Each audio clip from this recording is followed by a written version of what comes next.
Hello creatives, and happy Monday, June 18th. I have two very important announcements. The first one is that there will be no video this Thursday. I publish every Monday, Thursday, Saturday, but this week I won't be doing a video because, as I'm sure you can hear, I have a really bad cold, and this is probably the 80th time I've recorded this video because I keep coughing.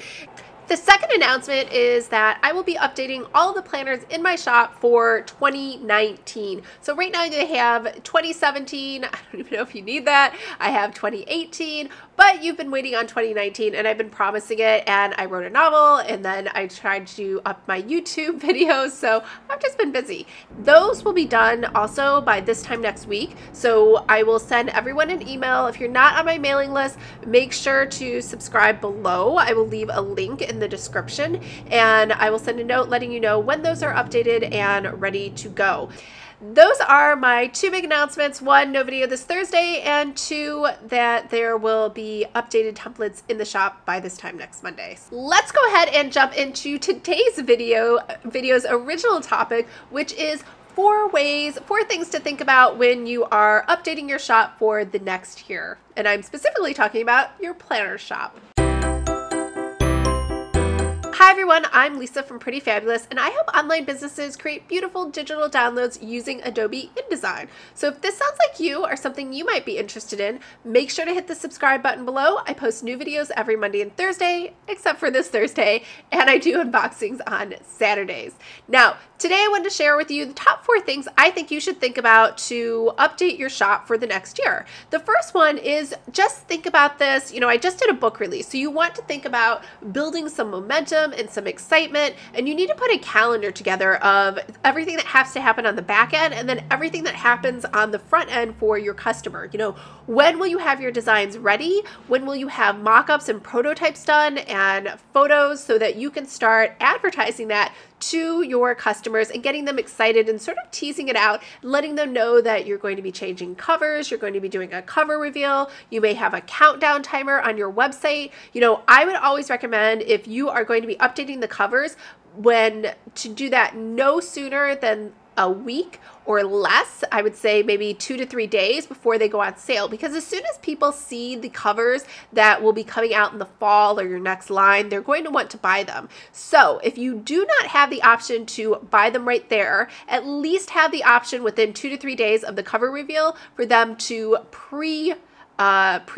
like pre-sales, so that they can at least put money down, a deposit, or just go ahead and pay for everything, and then you have a shipping date. But again, you have to have your calendar, because you're going to lose a lot of credibility if you promise that your planners will be ready by a certain date and then they're not, and you have delays. That happened recently with the Siefert daily action planners. Those I pre-ordered and then they were delayed, then they didn't ship out, and then I saw other people doing unboxings and mine still hadn't come in the mail. So it just kind of makes you not so happy, right? So make sure you have a clear indication. In fact, I would even make sure you had the planners physically in hand before even doing pre-sales, because you just never know what happens, especially when you're ordering in bulk from China. So again, better safe than sorry, in my opinion. The second one is to make sure you're looking at trends. So the pineapple trend. I will never ever do a pineapple because I, as you know,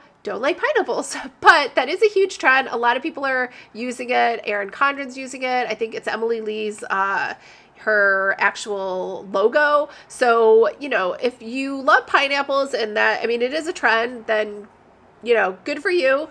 Go ahead and start making a pineapple line. You know, but make the decision too, like I had, that I'm going to miss that trend because I am not a pineapple person. And so that is okay. But at least you know what's going on and what's out there. And you're looking at other planners and competitors and seeing what seems to be selling out for them and what isn't selling out for them that they're having to discount and put on sale. Another thing to do as well is, when we talk about trends, I talked about this before, the Pantone color of the year comes out in December. Last year it came out December 8th. This year you can probably expect it will be out the first or second week of December. So you could also plan, that's very late to sell planners, but you could at least have a plan in place for creating some last minute Pantone color of the year planners for the following year, so that you maybe just have a standard design and you just simply need to swap in some colors. The third thing to think about is looking at your past sales as well as maybe surveying your customers to see what they want in your new updates for the coming year. So, maybe your whole thing is you do metallic foils, right? That's what sets you apart. That's what makes your planners look fancy and more high end. And let's say last year you did all gold foil, and then this year you're going to offer rose gold as well, and maybe blue gold foil, and I don't know, maybe pink foil. I'm not sure. Maybe these will be additions, or maybe these will be a new foil color and the other ones will be limited editions so that they then have some scarcity for when you sell them. So again, just things to think about. Or maybe you want to change your direction and you say, you know what, I'm not going to do high end anymore. I want to offer pastels and flowery kind of look and feel. I mean, I think that's a bad idea to go from one extreme to the other, but if you're rebranding your company and all of your planners, then that is perfectly fine. But again, think through that and what you want to offer, and look at what is selling and isn't selling when you look at competitors and things that are selling on Etsy. Same thing, you could simply just go to the store where they sell planners and see what is on sale and what seems to be moving and what seems to not be moving as far as inventory. The fourth thing I think that could really help your planner business is to think about planners with a purpose. We talk about this all the time, and I think as an added line or even as an extra section in your book,